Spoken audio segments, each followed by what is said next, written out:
So a head coach goes 6-7 in the previous season, and the underlying math just declares that he's fielding the 22nd best team in the country. Right, which sound completely backwards. Totally backwards. And then another coach goes 12-2, and that same math buries him all the way down at number 33. Yeah, the math can be pretty unforgiving. It really is. So today on our deep dive, we're looking directly at the raw source data and the projection models for the NDL Season 36 Preseason Power Rankings. And for you listening, our mission today is to figure out why this algorithm seems to be completely losing its mind. Or, why underneath it all, it might actually be a lot smarter than all of us. Honestly, it probably is, but we're going to dig into it. Because before a single snap has even been played, right, this math is already telling a wild story of dynasties, mismatches, and just some pretty blatant disrespect. It really is the ultimate puzzle of predictive modeling. I mean, we're looking at a snapshot of a league where voting hasn't even opened yet. Right. 0 actual games have been played. Exactly. We're essentially trying to quantify human potential and digital roster talent before a single whistle blows, which is, not an easy thing to do. No, not at all. And to do that, the model we're analyzing today relies on this really fascinating two-part formula. Yeah, the ELO and the OVR. Right, so we are looking at a coach's carried-over ELO rating, which basically measures their historical pedigree paired with the team's overall roster rating, which is the OVR. And I think it's really important for people to understand how that ELO works, right? Because it's not just a basic win-loss tally. Yeah, for anyone listening who is wondering about ELO, it's actually a dynamic scoring system that was originally built for ranking chess players. Exactly. It's a zero-sum game. Right, so if you beat a highly ranked opponent, you steal a massive amount of their points. Yeah. But if you beat a low-ranked opponent, you only get pennies. It actively adjusts based on the quality of competition. So your ELO isn't just about how often you win, right? It's a mathematical reflection of who you can actually beat. Which is really the perfect framework for you to keep in mind as we go through this, because these preseason numbers are just the starting blocks. They're just the anchor points. Yeah, they really are. This whole deep dive is basically an exercise in seeing how past coaching pedigree and raw roster talent interact before we have any real on-field data to work with. And the data is already telling a wild story. So let's just jump straight into the deep end and look at the absolute juggernauts at the top. Oh, with the heavyweights. The undisputed heavyweights claiming the number 1 and number 2 spots. Yeah. So coming in at number 1, we have the Texas Longhorns. Naturally. Right. Coach Jiggy Jurad is sitting on this just massive 1834 ELO rating, and he's steering an 89 OVR roster. To put that 1834 ELO into perspective, I mean, you don't just stumble into a number like that. You definitely do not. He pulled off a flawless 16-0 season with Texas last year. Which is insane. It is. And because of how ELO works, as we just established, to reach 1834, he didn't just beat up on lower-tier teams. No, he had to systematically dismantle other highly rated coaches to accumulate that kind of score. Right, it's like compounding interest of victories. Exactly. But sitting right there on his bumper at number 2, we have the Ohio State Buckeyes. And this is where it gets really interesting. Right, because Coach Deacon 81 boasts a 1759 ELO following a 15-1 season. But he is operating a 90 OVR roster. Yeah, the tension between those two profiles at the very top of the board is what makes this model so incredibly compelling to look at. It really is. You have Texas with the absolute apex of coaching pedigree, but then Ohio State is actually edging them out slightly in raw physical talent. I want to focus on that gap for a second, because I'm looking at that 1834 ELO for Texas, and it just feels like an insurmountable mountain. It's a massive number. Right. So if ELO is the driver and the OVR is the car, Texas has the best driver on the grid. Absolutely. But Ohio State has an engine that is just a fraction of a horsepower stronger, right? A 90 overall compared to Texas's 89. Right, right. So it begs the question, when you combine an elite driver with an elite car, is the number 1 spot just mathematically locked away in a vault? Well, the algorithm essentially believes it is. Really? Yeah. I mean, when a team achieves that critical mass of both brains and brawn, like a 1750-plus ELO combined with a top-tier roster, it creates an incredibly dense preseason anchor. So they're just not going to budge easily. Exactly. The model is projecting that they have the tactical flexibility to out-scheme smart opponents and the sheer physical dominance to overpower weaker ones. Yeah, good luck beating that. It is going to be exceptionally hard for the rest of the pack to overcome that initial mathematical gravitational pull, especially in those early It's weeks. essentially compounding advantages, right? Yeah. Because Jiggy Gerard and GK81 won so much last year, they probably accrued better recruiting pipelines, better off-season development. For sure. And now they start this season already way out at the front of the pack. Yeah, they're starting with a massive head start. So if Texas and Ohio State prove that high ELO and high roster talent are a match made in heaven, it naturally leads us to the complete opposite scenario. Oh, this is my favorite part. Right. What happens when those two numbers go to war with each other? Like, what happens when a genius play caller is handed a terrible team? This is where we see the model's true bias, Yeah. and it's a phenomenon we can basically call the coach carry. Let's look at the actual numbers here because they are jarring. They really are. At number 6 overall in the preseason projections, we have the Florida Atlantic Owls, FAU. Right. Coach Rain OU sits at a fantastic 1575 ELO. He earned that after a very solid 9-4 season, navigating the absolute gauntlet with Alabama last Our year. great season. But his new roster at FAU is a staggeringly low 76 OVR. Yeah, that is rough. And he isn't the only one in this situation. At number 15, we have the Liberty Flames. Okay. Coach MJ Kim 15 brings a 1491 ELO after going 9-4 with FIU, but his roster is also just a 76 OVR. It's basically the exact same situation. It is. And it gets even more extreme. Down at number 16, Middle Tennessee Blue Raiders. Oh, boy. Coach Devin Higgins has a 1397 ELO after a 10-4 run with Miami last year. His roster is a 72 OVR. Wow. A 72, that is the absolute lowest overall rating in the entire top 25.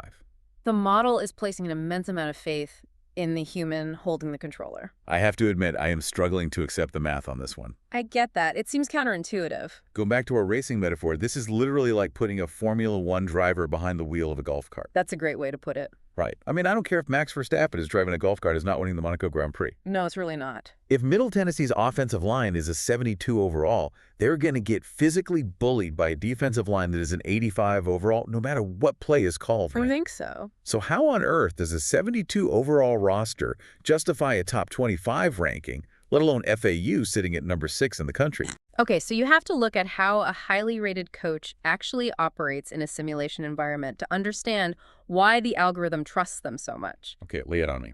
A coach with a 1500 plus ELO isn't just someone who picks good plays from a menu, right? They are masters of situational football. Right. They know the game inside and out. Exactly. They know how to mask a team's deficiencies mechanically. Wait, so they aren't just accepting the limitations of the golf cart? They are, like, figuring out how to avoid driving on the highway entirely. That is a brilliant way to frame it, yes. Okay, that makes sense. If Coach Devin Higgins at Middle Tennessee knows his offensive line can't hold a block for more than 2 seconds, he isn't going to call deep developing passing routes. Because his quarterback would just get sacked instantly. Right. He will scheme quick slant screens, heavy run packages, and crucially, he will manipulate the play clock down to 1 second on every single snap to limit the total number of possessions in the game. So he reduces the variance. Exactly. By shrinking the game, he prevents the opponent's superior physical talent, like those 85 OVR players you mentioned, from having enough opportunities to take over the game. Wow, that makes perfect sense.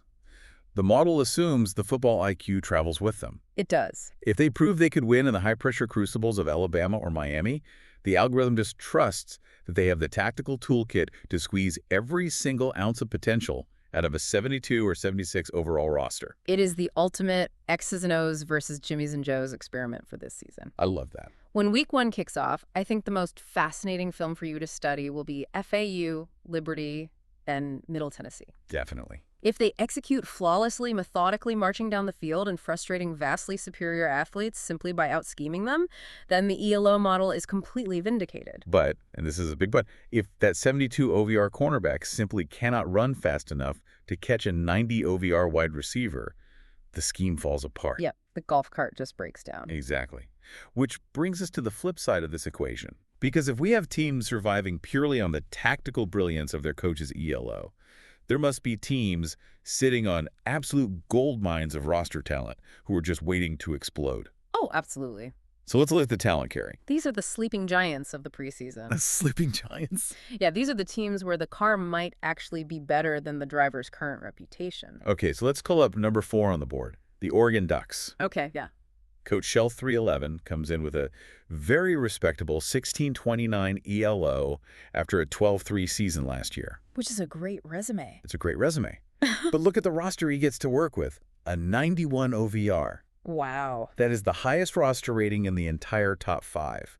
It is even higher than Ohio State's 90. That's incredible. And then further down at number 13, we find the Indiana Hoosiers. Oh, right. Their CG has a 1471 ELO, having gone 11-2 with Syracuse last year. Yeah. But he is now taking over a massive 90 OVR roster at Indiana. The dynamic here is distinctly different from Texas or Ohio State. How so? Well, with Oregon and Indiana, the coaches are clearly talented, right? I mean, 12-3 and 11-2 are phenomenal records. Yeah, I doubt. But their historical ELO ratings simply haven't had the time or, the necessary matchups to catch up to the sheer magnitude of the weapons they are about to inherit. I see. So it's like a really solid, reliable driver who has been winning regional races in a Honda Civic suddenly being handed the keys to a custom-built Ferrari. Exactly. They know how to drive, but they now have a terrifying amount of horsepower at their disposal. That's spot on. And the source material actually includes a very specific directive for the voters regarding these exact teams. Oh, really? What does it say? It tells them, point blank, to watch for teams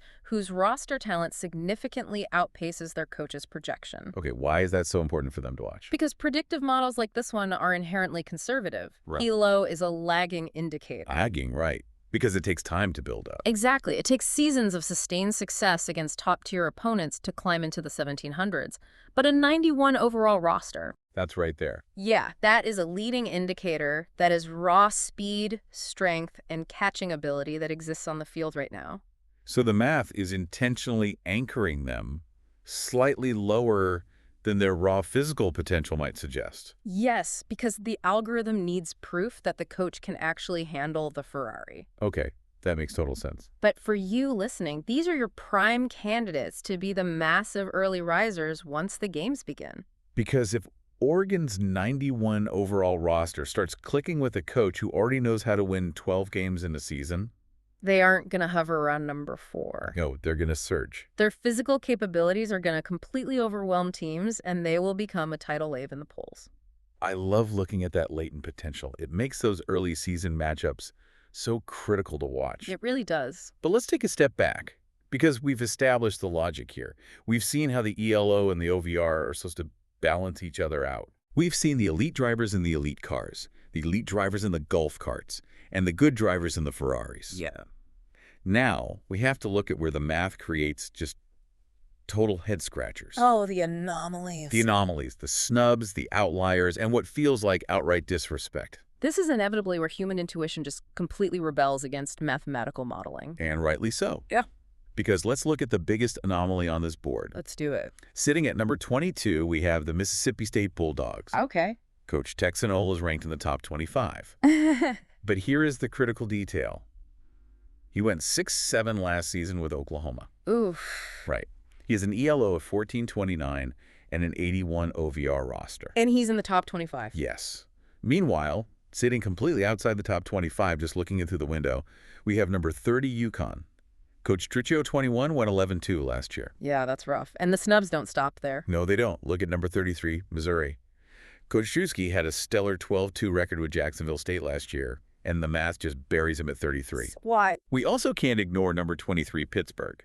Coach Glissiosaurus Rex went 13-1 with James Madison last year, and he is barely scraping into the top 25. Barely making it in. Let me process this for a second. If I am trying to deduce how this algorithm thinks, it has to come down to sample size and variance, right? That's a really good guess. The math must look at Drewski's 12-2 season at a smaller program and think it was a high-variance event, like a fluke. Exactly. It's punishing him for not having a decade-long track record. You've hit the nail on the head. Statistical models despise small sample sizes. They really do. There is a note provided to the voters in our source data that explicitly states that unproven or new situations default to a league average ELO. So it forces the regression to the mean. Exactly that. I mean, a coach going 12-2 at Jacksonville State is a magnificent achievement in the real world. Oh, incredible. But a cold calculating algorithm looks at that single data point and says, well, that is one great season against potentially weaker competition. We need more data. Right. We need significantly more data before we spike your ELO rating into the elite tier. So it just defaults them closer to the mean to protect the integrity of the model from one-hit wonders. Exactly. It puts a strict cap on upward mobility until you prove you can do it year in and year out. Okay, I get that. But how does that explain Mississippi State at number 22? Wow. I mean, if the model is so strict about proving yourself, how does a coach who just posted a losing 6-7 record at Oklahoma get rewarded with a top 25 preseason ranking? It is basically the inverse application of that same safety net. What do you mean? The model looks at the historical baseline. A program like Oklahoma and a coach who has been in that high-pressure environment has built up a foundational ELO over time. Ah, so it's looking past just the one bad year. Right. The algorithm doesn't instantly drop a coach's rating to 0 just because they had one 6-7 season in a highly competitive conference. It assumes a baseline level of competence. Okay, so it gives them the benefit of the doubt.